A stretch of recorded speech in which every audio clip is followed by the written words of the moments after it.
আসসালামু আলাইকুম, কেমন আছেন সবাই? আশা করি ভালো আছেন।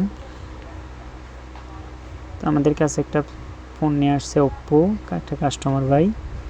ফোনটার কি সমস্যা বলতেছে, ভাই চার্জ হইতেছে না। তো চার্জ কেন হইতেছে না, কি সমস্যা কয়, বা হাত থেকে পড়ছিল। আমি আচ্ছা ঠিক আছে দেখি, চার্জে লাগাই দেখি, তবে এম্পিয়ার টানতেছে ঠিক আছে, কিন্তু চার্জিং একটা নোটিফিকেশান আসতেছে, যেটা চার্জিং নট, চার্জিং এরর, এরকম একটা নোটিফিকেশান, যেটা প্রায় মোবাইলে অনেক সময় আসে।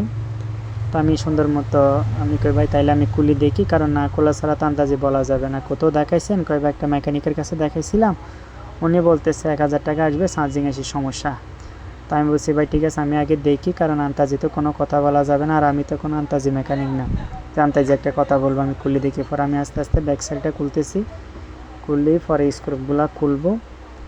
খোলার পরে ওনাকে বলতেছি ভাই বসেন, আমি খুলি দেখি। তো এরপরে কারণ অনেক সময় দেখা যায় আমরা একটা আন্দাজে সন্দেহ করি ব্যাটারি সমস্যা, চার্জিং সমস্যা, আইসি সমস্যা, এত টাকা বিল আসবে। পরে খোলার পরে দেখি আদৌ এইখানে সমস্যা না অন্য জায়গায় সমস্যা। তখন কাস্টমারের সাথে একটা মনে মিললে হয়, কারণ বলছি 300, দেখা গেল 600 টাকার কাজ, অনেক সময় দেখা গেলো 1000 টাকা বলছি, 100 টাকারও কাজ নাই। তাহলে এক্ষেত্রে একটা সমস্যা। তো আমি দেখতেছি দেখতেছি ব্যাটারি কানেক্টারটা খোলা, ব্যাটারিটা কানেক্টার খোলার কারণে ওই সমস্যাটা হইতেছে। আর আমি ব্যাটারি কানেক্টারটা লাগাই, চার্জে লাগাই দেখতেছি সমস্যাটা সমাধান হয়েছে কিনা। তো আশা করি এই যে এমপিআর, আলহামদুলিল্লাহ আমাদের সেটটা ওকে। আমি বুঝছি ভাই 100 টাকা শুধু বিল দিন খোলা বান্ধব।